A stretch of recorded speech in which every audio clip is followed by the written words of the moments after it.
wag na tayo maglokohan. Yung kahapon, kasi may 13 na kayo, at gusto nyong palitan ang Senate President kasi gusto nyo tuloy-tuloy na yung impeachment at ang gusto nyo, grupo nyo ang magdikta ng tempo through the presiding officer. That's been very clear to us from the start, di ba? Nung February pa, nung ipepwesto natin si Senator Loren Legarda bilang Senate President, yun ang sinabi, hindi sila papayag dahil impeachment ang importante. Pero number 2 lang pala yung impeachment. Ang number 1, yung cover-up dito po sa flood control at napakarami pang iba. Kaya, ang message ko kay Senator Lacson, simple lang. Gusto mo, tumahimik muna ako, meditate, pray, ikaw din.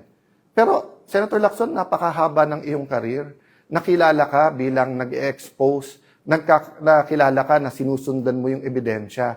Of course, there have been many issues also regarding you, your family, pero yung businesses nyo. Pero, sinantabi ng Pilipino yon kasi magaling ka mag-imbestiga eh. Pero ngayon, bakit? Panay comment mo na lang sa mga witnesses, pero ayaw mong humarap sila sa committee. So, ako hindi ko sinasabi na lahat ng witnesses na to, former Marines, mga bodyguards, mga former military, active military yung iba ha, na naging security. Hindi lang ni former congressman and head of the Appropriations Committee ng House na si Saldico. Marami pa po dyan. Kasi alam naman po natin na parating may security naman po ang ating mga congressman, senador, at mga sekretary. Diba? Alam naman po natin yon. Alam natin hindi sila pipit bingi. So, anong mawawala na may hearing na fair at pakinggan? Pero in the meantime, inuubos kami.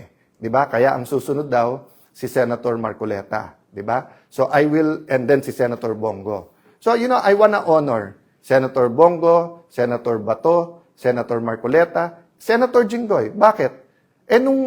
Before May 11 po, nung nag-usap-usap kami, in fact, nagkita kami May 10 eh.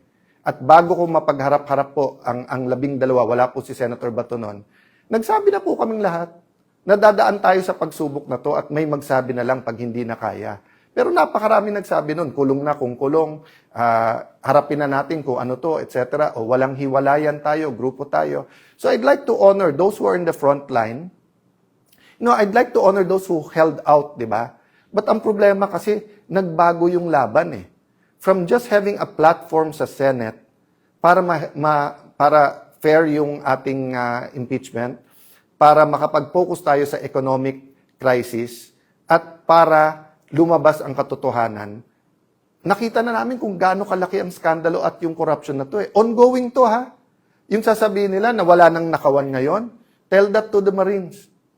Nagbabago lang. So, I don't want to take up much of your time today, and I don't want to answer each of the issues in a way that will effectively conflict or confuse us, di ba? So, kung sinagot ng Panginoon Jesucristo yung mga apostles isa-isa, o ikaw, anong pagkain ang iniisip mo? O ikaw, saan matutulog? O ikaw, di ba? Kasi they were not all able, may naglilimp din, di ba? So, ang concern niya, merong bang mule or donkey o kabayo na pwedeng sakyan? Those are all valid.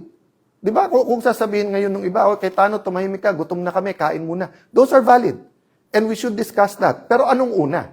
What's the priority? No? So, don't get mistaken. I'm talking about the principle. I'm not comparing. Ayan, babaluktutin na naman ng iba, sasabihin, kino-compare natin ang struggle. God is God. And we have to pray that we're on God's side. But there are principles He teaches us.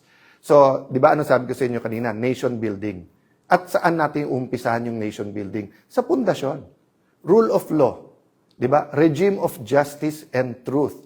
Kung walang justice and truth, yung binibuild po natin, para natin nilagyan ng anay. Para natin nilagyan na payat na bakal. Para nilagyan natin ng bakal yan na may kalawang na. Gigiba at gigiba din po yan. So, ang tinitignan pa lang po natin, 24-25 budget. Yung 26 budget, may nagsasabi ba na napaka-inosente yan? Wala rin mga sinaksak dyan? O going back, 2023 budget, ang sabi po ng mga ex-Marines, 2022 pa lang, may deliveran na eh. Tapos, hindi lang DPWH yan. Meron din yan po sa farm-to-market roads. Meron din daw sa school buildings. Meron silang binabanggit na noong 22, 23, BIR. So, napakarami po. Alam naman na po natin eh, na may corruption. Again, don't get me wrong. What I'm looking at is the systematical rubbing blind our people in the last few years. No? There are two systemic na pagnanakaw. Di ba? Yung sistema natin sa Pilipinas na may papel ka, kailangan may lagay. Di ba? So, tatlong natin kailangan tignan. Yung una, yung day-to-day corruption, na parang walang mastermind yon. Yung wala kang plaka, hinuli ka, penging 1,000. Yung nahuli ka, walang driver license, penging 1,000. Magpa-file ka ng business permit, 20,000 lang dapat mo bayad, penging 5,000. Diba? So yon. We will deal with that, and we're dealing with that, and citizens are dealing with that. Churches are dealing with that. Business groups are dealing with that. Pangalawa, yung systemic, yung ganun na sa Pilipinas, yan ang kalakaran.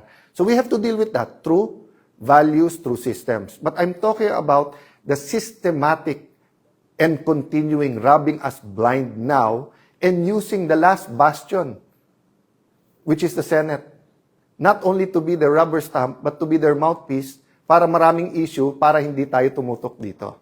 So that's the sad thing, that there is an economic crisis. Naghihirap ang ating mga kababayan. So kailangan natin isabay yun, pero hindi natin pwedeng ilihis ang usapan.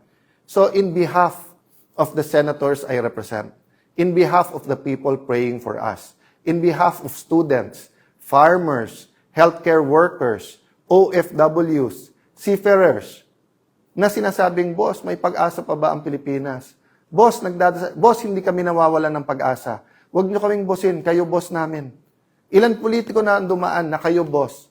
You do not cover up from your boss. You tell the boss the truth. If you tell your boss lies, he will fire you and even put you in jail. Diba? Pero ngayon po, hindi. So may dalawang boss. Boss ng cover up at saka yung boss ng gustong mag-uncover. Please meditate on that. Handa po tayo. So dati, ang capacity po natin bilang Senate President at mga kasama ko bilang mga chairman ng mga committees, gagamitin natin as a platform yon for the truth. Hindi para usigin or i-persecute ang kahit sino. Iba ang prosecute, iba yung persecute. Hindi po. We were going to use that platform.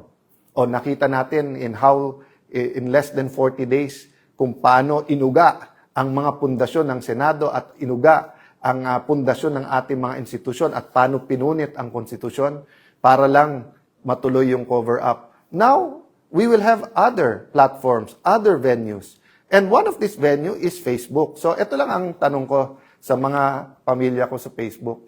Bakit si Senator Lacson at yung Senator Raffy Tulfo, Senator Erwin Tulfo, gumagamit din naman sila ng Facebook na tignan nyo nga sa Senate, bawat salita, tumingin lang ng ganun, gumanon, may sumusunod sa kanila di ba?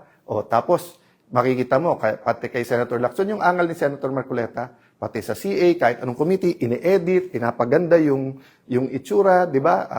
Yung sa NBI, hindi ko alam, totoo ba yun, yung talagang nag-ayos nung hearing. Everyone is aware that it's not only mainstream, meron din social media. But kayo galit na galit pag nagpe-Facebook ako? Ang hilig nyo rin mag-Facebook.